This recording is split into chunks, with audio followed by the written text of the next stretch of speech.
Les top départs de la part des maîtres de cérémonie. Donc j'ai un top départ, deux top départs, ça va, trois top départs, on est parti.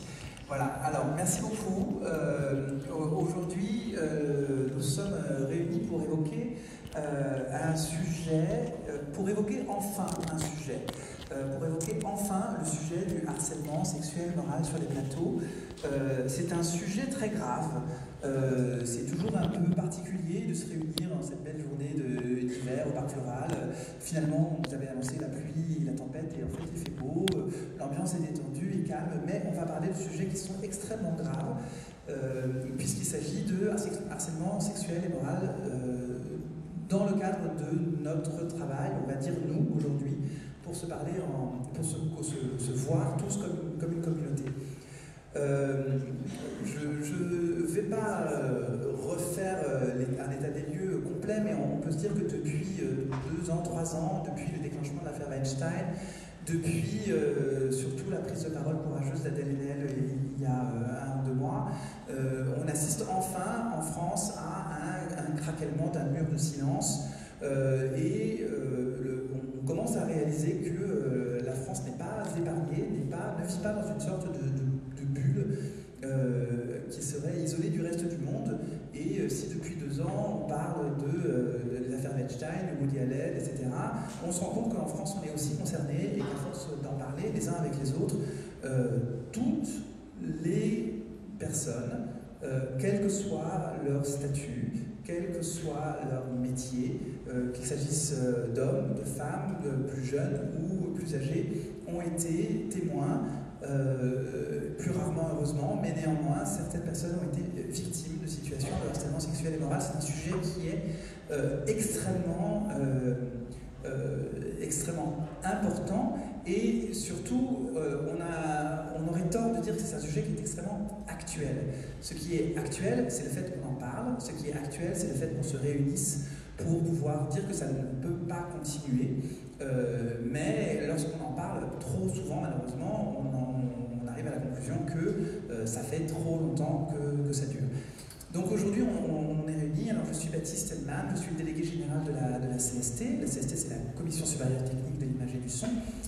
Et grâce à FIM-France, je vais rapidement vous citer les membres de ce panel pour que vous puissiez les identifier. Ils se représenteront quand ils prendront la parole chacun à leur tour. Donc Didier Carton, qui est du CCHCT, donc le Comité central d'hygiène et de sécurité cinéma. Alors je n'ai pas dans l'ordre. Sabine Chevrier, qui est juste à gauche, qui est documentariste et qui est par ailleurs membre de l'association MAD, Métier associé du décor. Et entre Didier et Sabine, Louise Lebec, qui est déléguée aux affaires sociales au SPI, syndicat des producteurs indépendants.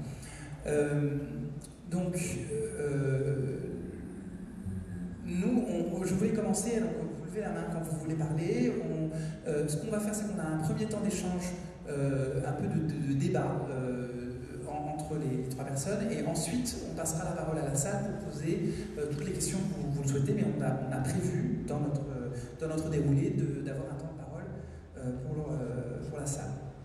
Alors la première question qu'on voulait se poser collectivement, c'est en quoi le secteur, alors quand on va parler aujourd'hui, on va parler du secteur cinématographique et audiovisuel, fiction, animation, documentaire.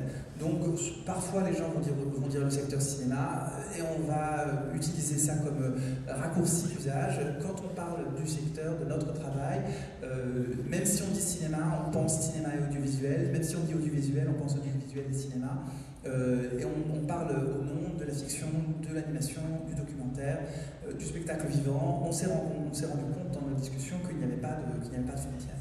Donc la première question que je voulais poser, et peut-être Sabine, tu peux prendre la parole à ce moment-là, c'est en quoi notre secteur est particulièrement propice, est-ce qu'il est particulièrement propice, et en quoi il est propice à la naissance de phénomènes de harcèlement, que ce soit du harcèlement moral ou du harcèlement sexuel. Je te passe le micro. Donc bonjour, moi j'ai une expérience de 20 ans sur les plateaux. J'ai commencé comme secrétaire de production, j'ai été régisseur, et effectivement actuellement je suis associée au décor en fait. Voilà. Et il se trouve que donc il y a une vingtaine d'associations de techniciens qui se sont réunis à la CST pour justement discuter de ce problème, parce qu'on en avait assez des belles déclarations d'intention. On voyait bien qu'on avait des conditions de travail qui se dégradent et que rien ne bougeait. On avait bien sûr soutenu Adèle Haenel par une lettre, mais on voulait concrètement mener des actions concrètes, savoir ce qu'on pouvait faire sur les tournages. Donc cette réunion avec cette vingtaine d'associations nous a fait du bien, ça nous a permis de mettre des mots sur nos mots et de parler, et ce qui est vraiment important en fait. Parce que nos équipes, elles sont compétentes, elles sont polyvalentes, on est créatifs, et pourtant actuellement il y a une souffrance dans les équipes et aussi une impuissance en fait, enfin une impression d'impuissance par rapport à ce phénomène. Alors c'est vrai que la spécificité de notre métier, c'est ce qu'on a identifié, c'est qu'on a tous des métiers de passion. Donc on s'engage sur le film d'un réalisateur, on signe parallèlement un contrat avec un producteur, et en fait, jusqu'où on est prêt à aller pour le film, en fait, pour cet acte créatif, en fait. C'est ça le problème. Par exemple, j'ai l'exemple d'un monteur, voilà, il veut faire le film de ce réal, il faut montrer un premier montage pour que le film ait une chance d'être sélectionné à Cannes, et donc, lui-même, il va aller au burn-out, parce qu'il va commencer à monter le jour, à faire des heures, à monter le week-end, jusqu'au jour où un matin, il ne se lève plus. Voilà. Alors pour nous, le harcèlement, que ce soit le harcèlement moral au travail, parce qu'on a distingué deux formes de harcèlement et qui génèrent de la souffrance, tous les deux, c'est pas une question de genre en fait. Pour nous, c'est plus une question vraiment de pouvoir. Voilà. Alors bien sûr, on n'est jamais à l'abri d'un pervers narcissique dans les équipes, et le cinéma et l'audiovisuel n'échappent pas au phénomène sociétal de harcèlement. Mais on s'est dit aussi, finalement, c'est pas tellement une question de budget. C'est-à-dire qu'un petit film avec un petit budget, qui est bien cadré, voilà, ça peut se passer, enfin oui, ça se passe très bien. Ça peut se passer très bien comme pas très bien. Et par contre, on peut travailler sur une très grosse série qui se vend à l'international, où là, à un moment, on va faire 17 heures de plateau. Alors, je vais distinguer le harcèlement moral au travail, production, réalisation, et ensuite le harcèlement sexuel. Donc le harcèlement moral au travail, il est, d'après nous, en hausse, particulièrement dans un contexte de baisse des budgets. Ça touche quand même majoritairement les séries. Alors bien sûr, c'est les prods, les réals, les chefs de poste, tous ceux qui sont en responsabilité d'équipe. On a vu le raccourcissement, nous on pense qu'il y a un problème de raccourcissement des temps de prépa, et ça fait longtemps qu'on le dit. C'est en préparation qu'on gagne de l'argent, qu'on résout les problèmes. Et aujourd'hui, on part en tournage alors qu'il faut encore préparer le film. Il y a un problème de plan de travail qui, dès le départ, on sait qu'on ne va pas les tenir, qu'on va faire 2 ou 3 heures sup. Et certaines productions n'entendent pas. Donc, on a actuellement des phénomènes d'accident du travail, de burn-out. Et ça peut toucher aussi une comédienne. Une comédienne qui fait 17 heures de plateau, à la fin, elle n'est pas dans le meilleur état, elle n'est pas en meilleur état que les techniciens.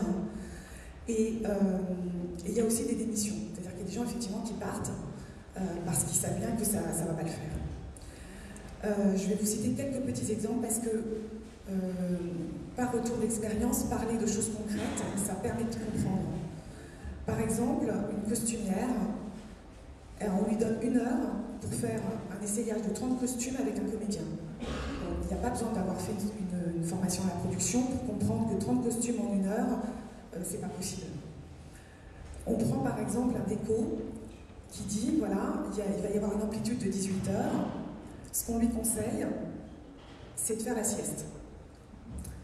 Une série avec des gros budgets, où on a un producteur qui vire le réalisateur, ça part en vrille, et on arrive effectivement à une journée où on fait 17 heures de plateau.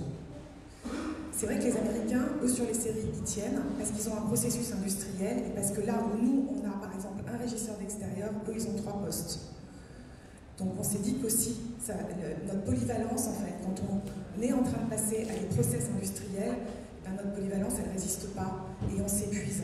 Et on s'épuise d'autant plus qu'on veut faire ce film, ou cette série, et qu'on s'investit, on fait des métiers de passion, et à la fin, effectivement, on va à l'épuisement.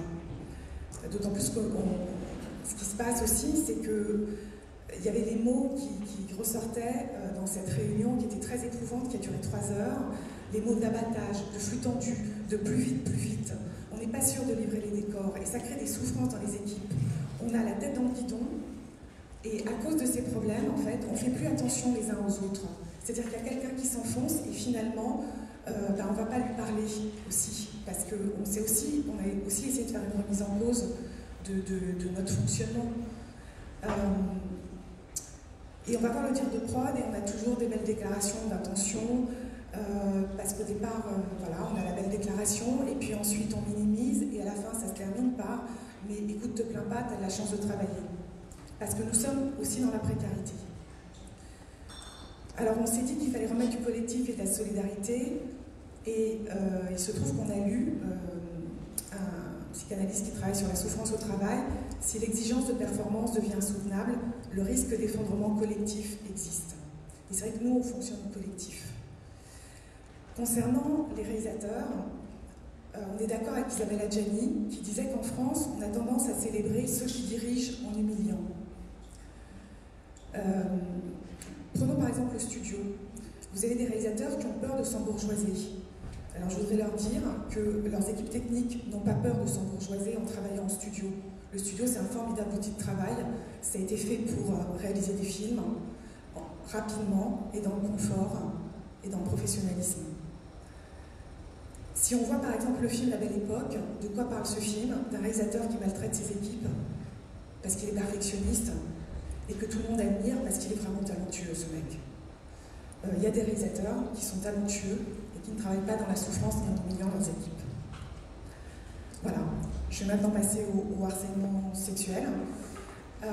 Donc beaucoup de choses ont été dites. C'est vrai qu'il faut voir ce documentaire sur l'affaire Weinstein pour comprendre le mécanisme d'oppression. Il n'y a que Eric Nehoff qui regrette dans son très cher cinéma français que le producteur faisait un film pour coucher avec la starlette. Et ce qui est inquiétant, c'est qu'en parlant entre nous, ça concerne beaucoup les jeunes, beaucoup les sans-pouvoir, les habilleuses, les jeunes assistantes réalisatrices, les jeunes régisseuses. Et beaucoup, effectivement, ça concerne les comédiennes et les comédiens, il ne faut pas oublier les hommes, notamment aussi dans le harcèlement moral au travail, n'oublions pas les hommes. Et pour les techniciennes, il y a aussi ce sentiment que voilà, nous ne sommes rien en fait, nous ne pesons rien, nous sommes interchangeables. Alors je voudrais leur donner un moment la parole. Je vais vous citer juste quelques témoignages, mais je suis sûre qu'ici, voilà, en professionnel, on a tous vécu certaines choses. Réunion de production sur un film, le réalisateur qui dit pour les habilleuses, ce serait bien qu'elles soient baisables. Un chef-op, je suis donc face à une assistante caméra, je suis jeune, j'ai 23 ou 24 ans. Ce chef opérateur avec qui j'avais travaillé m'invite à dîner et me demande de lui offrir un dernier verre. Je suis trop jeune, naïve, je ne sais pas ce que cela veut dire. Au bout d'un moment, il me saute littéralement dessus. Heureusement, j'ai pu me défendre et il est reparti. Bien entendu, je n'ai plus jamais travaillé avec lui. On a aussi donc des témoignages d'agression de producteurs envers une régisseuse, de réalisateurs envers une assistante réale, d'un tir de prod envers une assistante réale. Voilà. Enfin, une habilleuse. Le rôle principal d'un très gros film français prend un malin plaisir à jeter ses fringues par terre quand je viens les chercher, et là il me dit d'un air mauvais « mets-toi à 4 pattes et ramasse ». Je n'ai jamais été très douée au niveau réparti, et j'avais peur d'être virée. Je n'ai pas osé lui tenir tête. Il ne m'a jamais touchée, mais il m'a humiliée quotidiennement pendant 3 bonnes semaines. J'ai l'estomac qui continue de faire des nœuds quand j'entends sa voix à la télé. Alors je voudrais dire aux comédiennes célèbres qui revendiquent la liberté d'importuner qu'elles pensent à leurs habilleuses. Voilà. Alors c'est vrai que on a peur de parler, on a peur d'être blacklisté. Et l'une des problématiques, c'est que c'est toujours la victime qui part. Et les femmes célibataires avec enfants sont particulièrement fragiles. Et il se trouve aussi qu'il y a une technique de certains producteurs, pas tous heureusement, qui est, si le système perdure, en fait, c'est parce qu'ils ont systématiquement minimisé les agissements, ils les ont couverts, ils ont blacklisté les personnes qui tentaient de défendre les victimes. Par exemple, un dire de prod, donc on a un comédien qui harcèle une jeune assistante réalisatrice sur le plateau, le dire de prod descend, il explique la vie au comédien, qui se prend un scud de la part du producteur et se fait blacklister, bah c'est le dire de prod.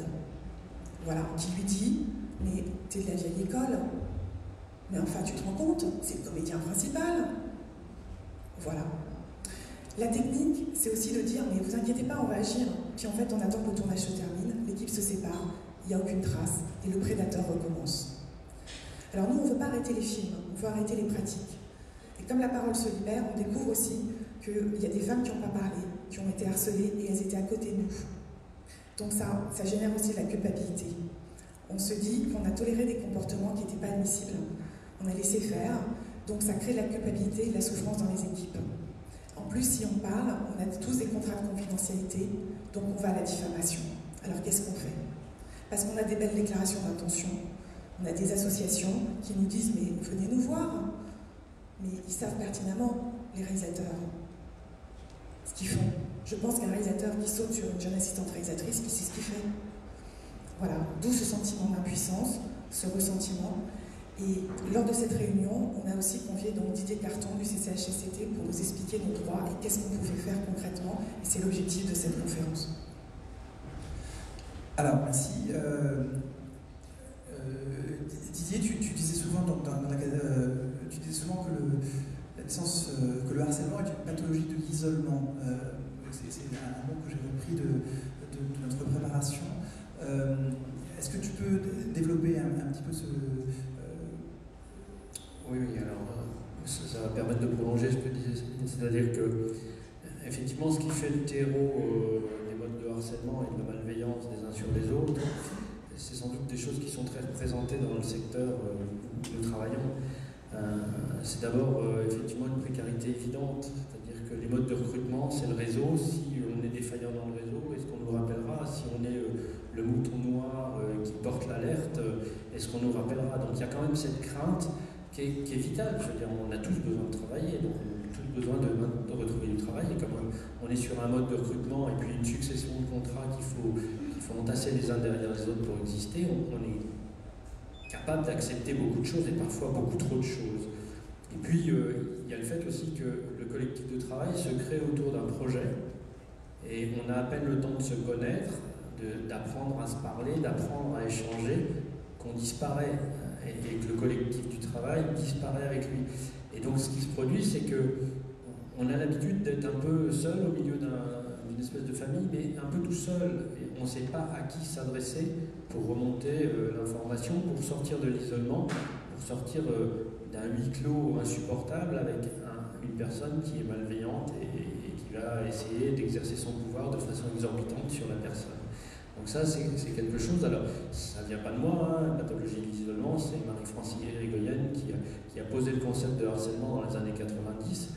Et donc j'enchaîne un peu sur la suite, c'est que moi je vais essayer de vous brosser un rapide portrait de ce que c'est, de quoi on parle, parce que c'est très réglementé, parce que comme Marie-France Irigoyen a posé ce concept-là, nous qui nous occupions de santé au travail dans les entreprises, on a vu arriver tout un tas de plaintes de personnes qui se disaient harcelées, et en fait il a fallu qu'on clarifie ce qu'était cette notion de harcèlement pour enfin quelqu'un qui n'est pas payé à la fin du mois, ce n'est pas du harcèlement, mais les gens utilisaient ce mot à tort et à travers. Je ne dis pas qu'on l'utilise de tort et à travers, mais je pense que si on veut progresser et penser la prévention d'un phénomène, il faut le comprendre, et puis il faut savoir de quoi on parle. Donc je vais essayer de vous poser ça. Alors avant ça, je vais quand même vous dire qui je suis, parce que je me suis aperçu que en fait, l'instance que je représente est assez peu connue. Donc, le comité central d'hygiène et de sécurité de conditions de travail du cinéma, mais il y a la même chose dans l'audiovisuel. Ce sont en fait les partenaires sociaux, donc à la fois les syndicats de producteurs et les syndicats de salariés, qui se réunissent afin de faire progresser la prévention des risques professionnels et la qualité de vie au travail, ou plutôt les conditions de travail dans le secteur. Et donc c'est une instance qui existe depuis des dizaines d'années, voilà. Je ne sais pas si j'étais né, et il y a un délégué qui, en l'occurrence c'est moi pour l'instant, et qui est à votre disposition pour répondre à votre sollicitation. Voilà. Donc moi je suis arrivé il y a 2 ans et demi, en même temps que l'affaire Weinstein. J'étais assez surpris que ça fasse assez peu de remous, j'en parlais de temps en temps avec les gens que je rencontre. C'était effectivement le silence. Je suis ravi qu'aujourd'hui, depuis 2 mois, voilà, la parole se libère et c'est très bien. Donc de quoi Effectivement, le harcèlement, ce qui est très important de comprendre, c'est que harcèlement moral comme harcèlement sexuel sont des termes qui sont définis par la loi, avec des sanctions qui sont définies par la loi. Complètement. Alors bon, j'ai un exposé en deux parties. On va essayer de définir effectivement de quoi on parle quand on parle de harcèlement. Et puis on va essayer de voir quel est le rôle du chef d'entreprise dans ce dispositif. Alors, quand on parle de harcèlement, en fait, avant ça, on parle de risques psychosociaux.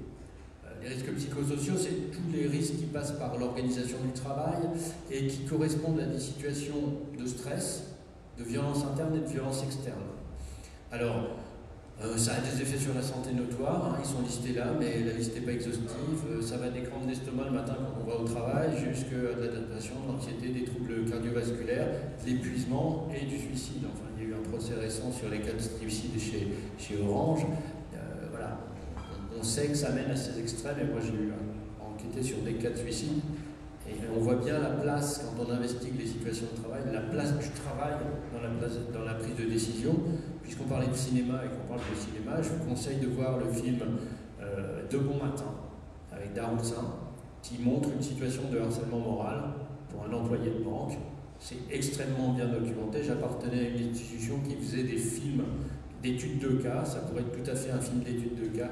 Et vraiment, je vous le conseille, c'est très éclairant sur les mécanismes en œuvre. Alors, le harcèlement moral, il est défini par un article du Code du travail, le 11-152-1, ceux qui raffolent des appellations du Code. Et je vous en donne lecture. Le harcèlement moral se caractérise par des agissements répétés, j'insiste sur le mot répété, qui ont pour objet et pour effet, donc c'est pas nécessaire que ça fasse mal, mais la vocation est de faire mal, donc on ne va pas mesurer les dégâts pour définir le harcèlement moral. Une dégradation des conditions de travail susceptible de porter atteinte au droit, à la dignité du salarié qui en est victime, d'altérer sa santé physique ou mentale ou de compromettre son avenir professionnel. Donc c'est quelque chose qui est assez englobant, et donc ça se caractérise par quoi dans les faits, au-delà de la définition du texte?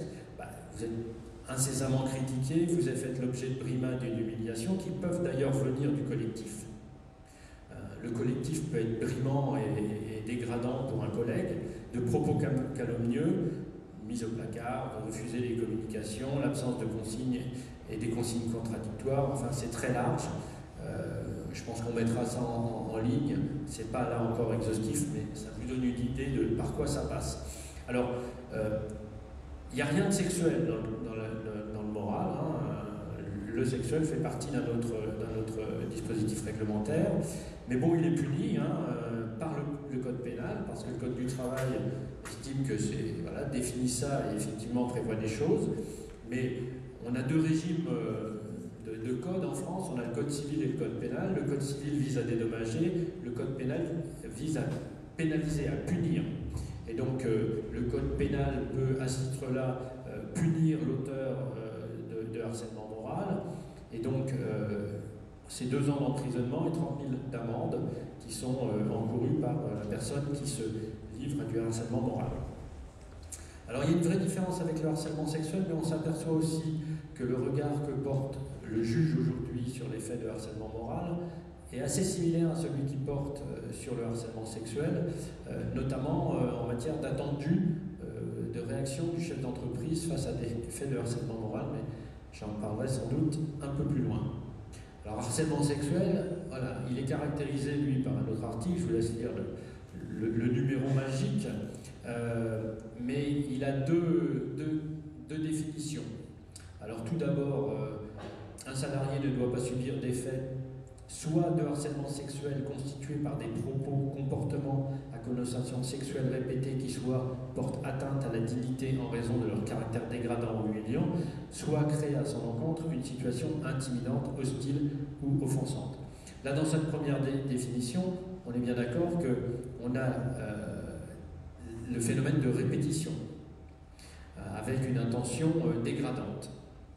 Donc, ça regroupe des propos, des comportements insistants, non désirés, qui créent un climat intimidant, et on peut aussi avoir des propos qui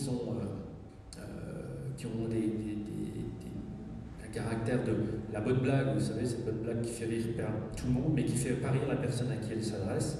je ne sais plus qui disait ça, mais quand une blague n'est pas drôle, c'est un mauvais signe quand même. Donc il faut arrêter ce genre de choses, et c'est parfois assimilé à du harcèlement.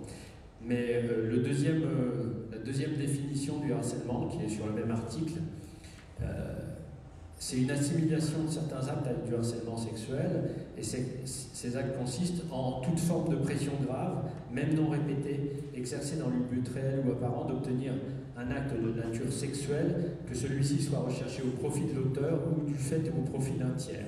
C'est-à-dire que quelqu'un qui va vous proposer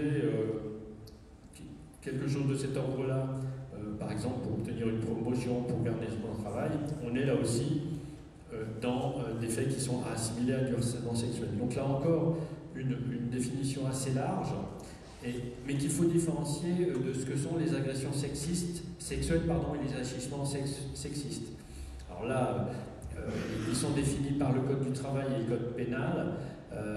Je ne vais pas vous les détailler, mais une agression sexuelle, c'est vraiment un contact, voilà, c'est un délit. On n'est pas dans les propos, on est dans le contact. Et la dernière agression sexuelle, c'est quand même le viol, qui a une définition particulière et qui relève aussi du 222-22 du Code pénal. Là, donc, on n'est plus dans le Code du travail, ça relève des suites judiciaires. Et donc, le Code du travail ne dit rien là-dessus, mais on bascule directement dans le Code du travail, dans le Code pénal, pardon. Alors, face à ça, qu'est-ce qu'on attend de l'employeur? Ou en tout cas, qu'est-ce qu'on attend de lui? Alors,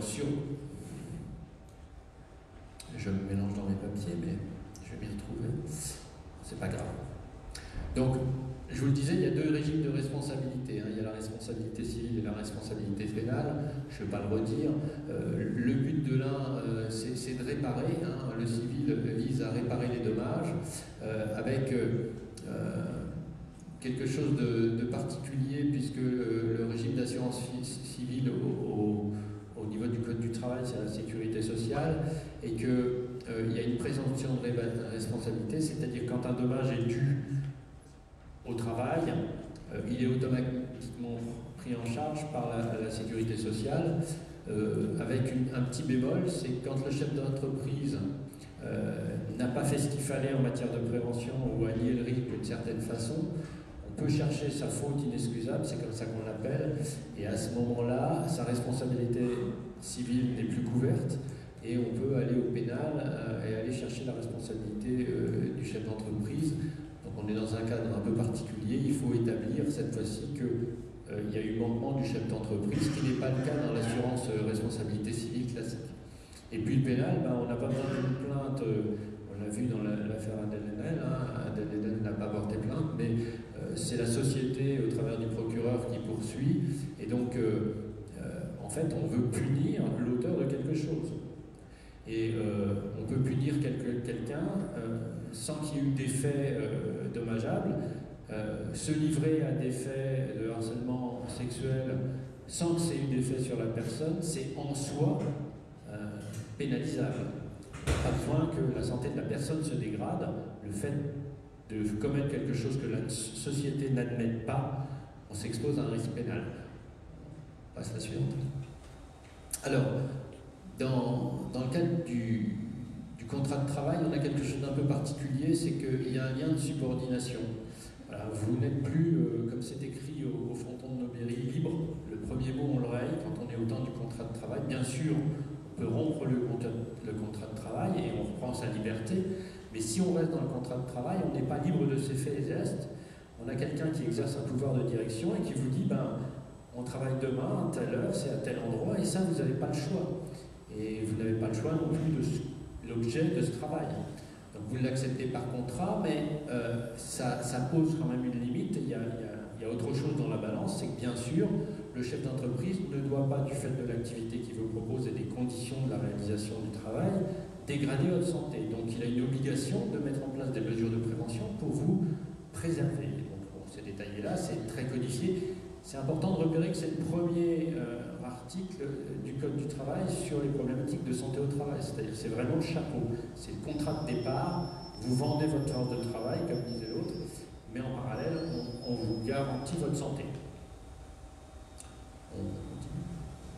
Alors, bon, c'est détaillé, passons.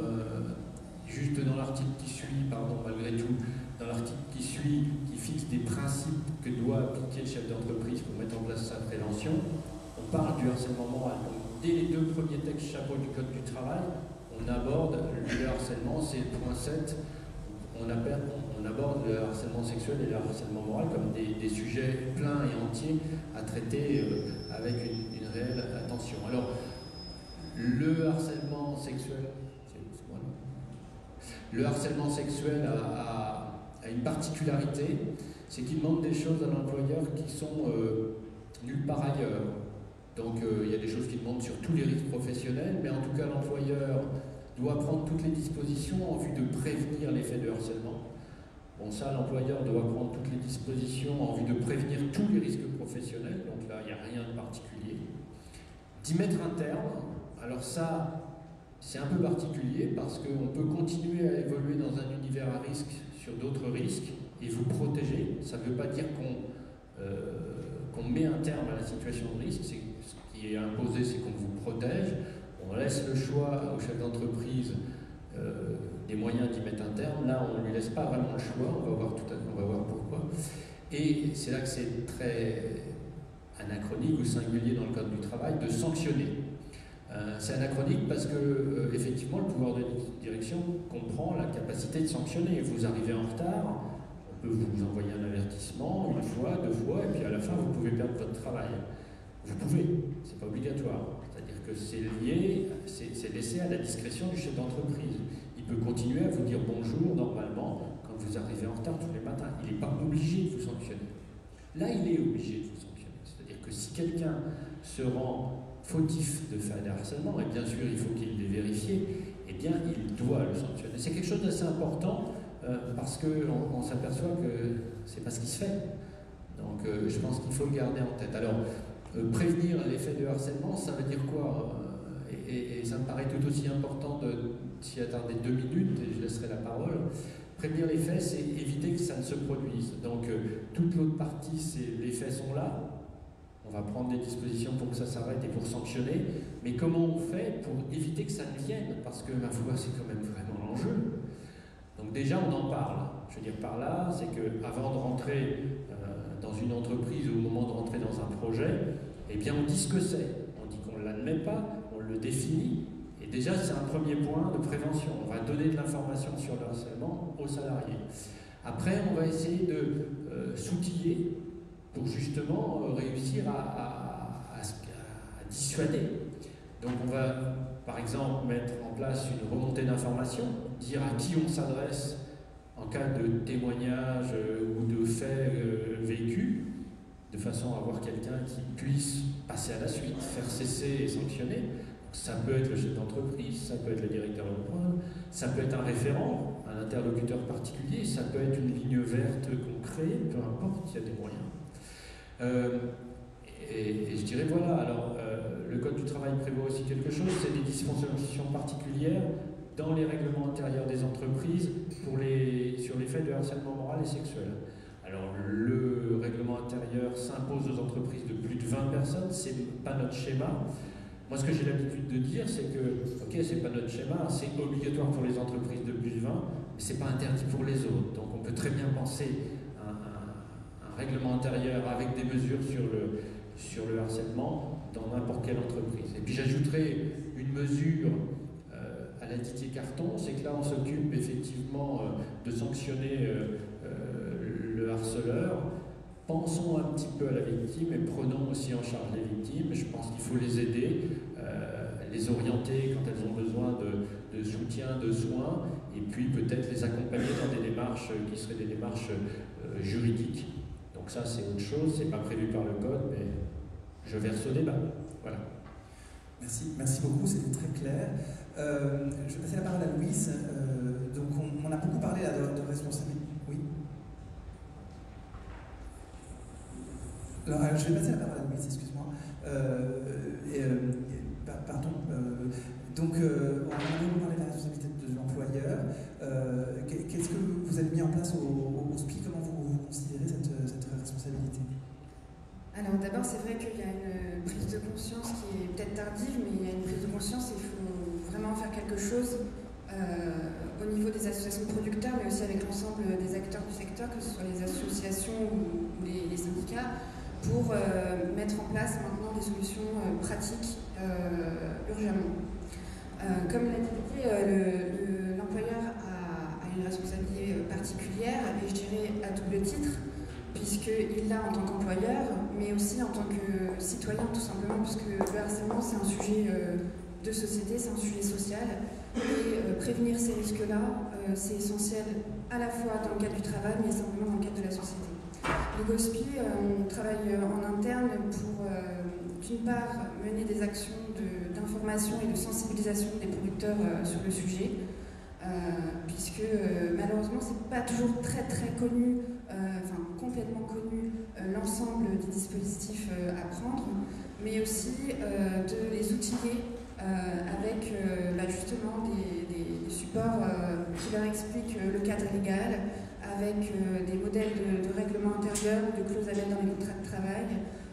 Et donc on réfléchit sur 3 axes. Il y a 3 axes pour moi de responsabilité pour l'employeur. Il y a d'abord la prévention, et c'est la clé du changement, je pense. Il y a aussi la sanction des auteurs de faits inappropriés. Et il y a l'accompagnement et l'orientation des victimes et leur protection sur les lieux de travail.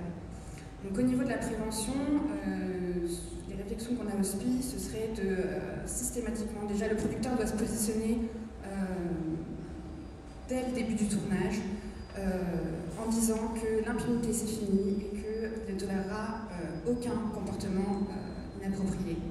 Il doit réunir toutes les équipes ensemble, artistiques et techniques, pour montrer que non seulement, expliquer non seulement le cadre légal et réglementaire, mais aussi indiquer les interlocuteurs dédiés, que ce soit en interne de la société ou en externe.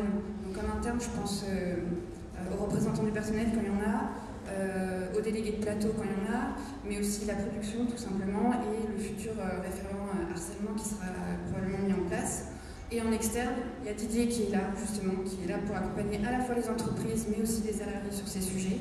Et puis il y a un certain nombre de choses, d'associations et de choses qui vont être mises en place, notamment une cellule d'écoute et de suivi qui va être mise en place sous l'égide d'audience, qui sera un suivi à la fois psychologique et juridique. Alors c'est pas vraiment celui d'audience, c'est celui de la FESAC. Alors c'est dans le cadre du plan d'action pour l'égalité femmes-hommes et la lutte contre les violences sexistes et sexuelles, donc négocié entre les partenaires sociaux, dont la FESAC, mais aussi les organisations syndicales de salariés. Et donc ce sera financé par le ministère de la Culture, mais c'est Audience qui assurera le volet psychologique, puisqu'ils ont déjà cette expertise santé-sécurité dans le secteur de la culture et du spectacle.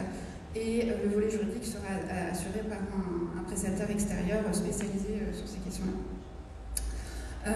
Donc voilà, et il y a aussi les clauses dans les contrats. Donc comme le SPI est signataire de la charte 50-50, on a déjà beaucoup de producteurs qui ont inséré la clause du collectif dans leur contrat. Maintenant, ça ne suffit pas, c'est déjà bien pour sensibiliser, pour faire contribuer à faire évoluer les mentalités des équipes, mais également sur les feuilles de service. Les producteurs du SPI vont rappeler justement le cadre légal et les coordonnées des interlocuteurs pour que les victimes ou les témoins de faits de harcèlement sexuel, de harcèlement moral, d'agissement sexiste ou même de discrimination sur les lieux de tournage sachent que la porte du producteur est ouverte. Et c'est important que les victimes ne se disent pas qu'elles ont peur de causer des problèmes. Le problème vient de celui qui le crée, pas de celui qui le subit. Donc les producteurs ont un rôle à jouer très important là-dessus pour montrer qu'ils ne le tolèrent pas et que vraiment leur porte est ouverte pour en parler. C'est leur responsabilité déjà légalement, mais c'est leur responsabilité pour assurer des bonnes conditions de travail. Voilà.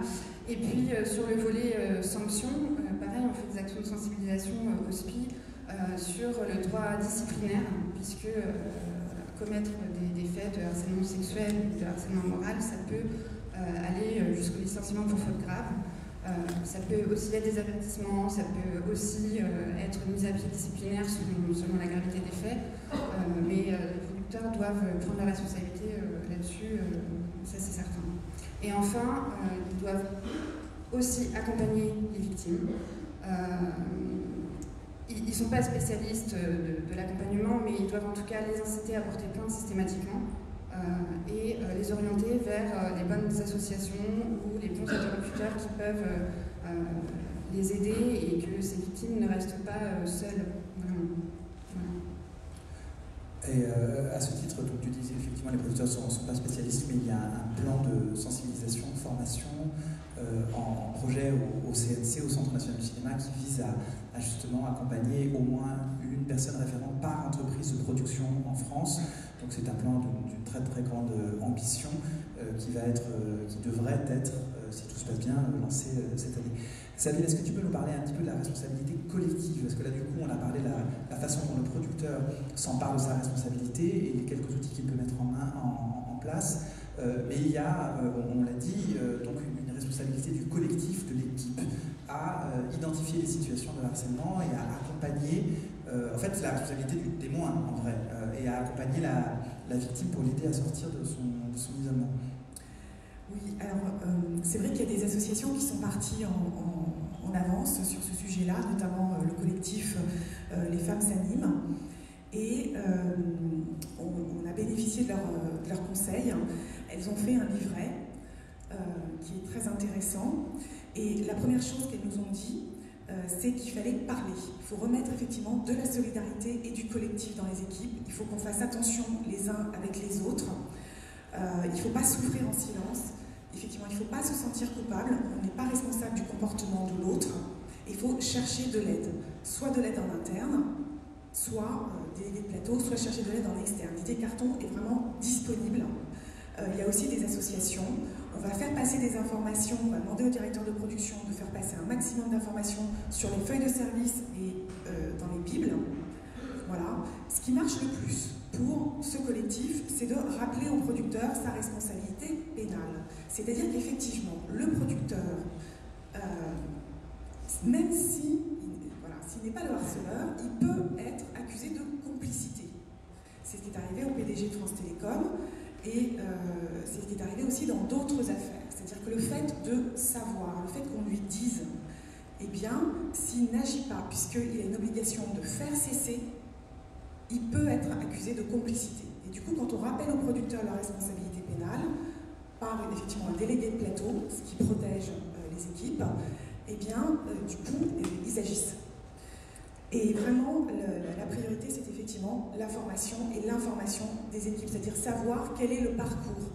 Voilà, signaler, c'est-à-dire en premier lieu, vous envoyez un mail, un SMS, en demandant que le harcèlement stoppe, que ce soit le harcèlement moral au travail ou le harcèlement sexuel. À partir du moment où ça continue, effectivement, ça devient du harcèlement parce qu'il y a répétition. On en parle autour de soi. Voilà. Alors, il y a des outils, on va explorer un petit peu les outils. Donc là, oui, on a vraiment parlé d'identifier le cas de harcèlement, c'est-à-dire déjà mettre un mot sur ce qu'on est en train de vivre. À partir du moment où, effectivement, il y a répétition, on sent qu'on est dans une situation qui est anormale, il faut pouvoir en parler avec ses collègues, ses amis, etc. À partir du moment où on a identifié la situation de harcèlement, il faut agir.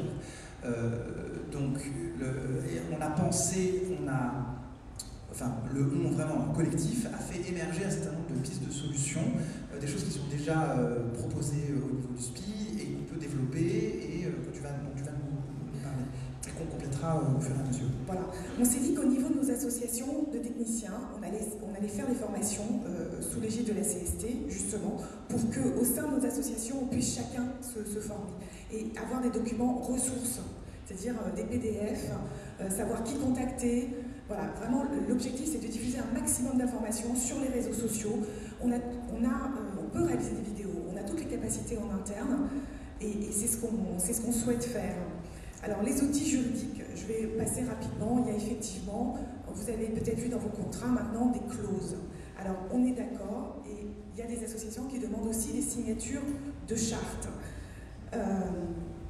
Il faut être clair, les clauses et les chartes, c'est des codes de conduite au travail, ça pose un cadre, mais ça règle rien.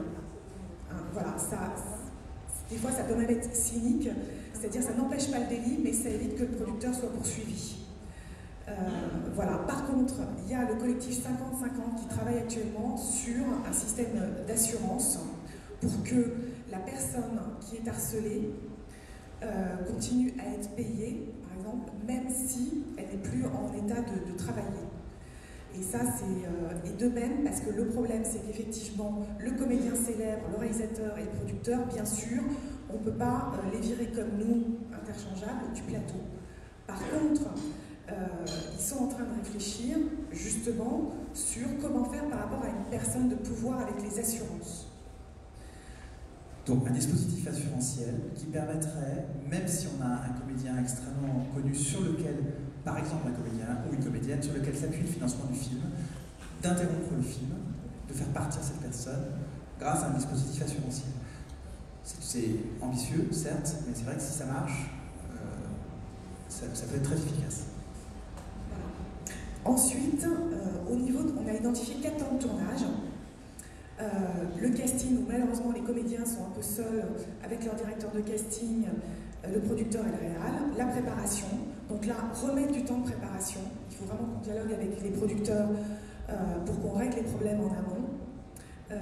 Je sais que par rapport au harcèlement sexuel, il y a par exemple un chef constructeur qui dit effectivement à ses équipes, si vous avez un problème, vous venez me parler. Voilà. Il faut vraiment parler.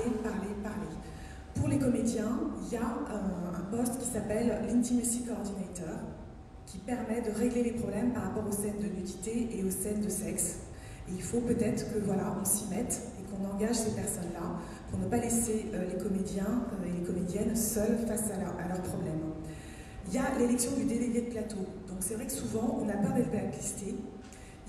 On se dit qu'il faudrait qu'il y ait 2 délégués de plateau, un homme et une femme, de façon à ce qu'on puisse parler à ces délégués de plateau. Didier, tu peux nous rappeler le rôle du délégué de plateau, par exemple, avec un micro, s'il te plaît.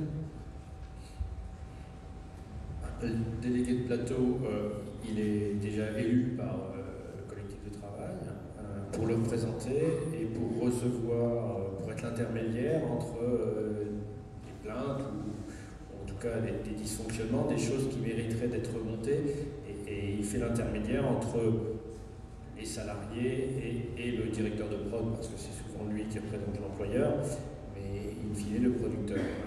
Donc c'est lui l'intermédiaire, c'est le représentant du personnel, je ne sais pas comment le dire plus simplement, c'est lui qui vous représente sur des problématiques qui posent problème, voilà, et qui est amené, pourquoi pas, à négocier. En tout cas, il fait l'intermédiaire. Voilà.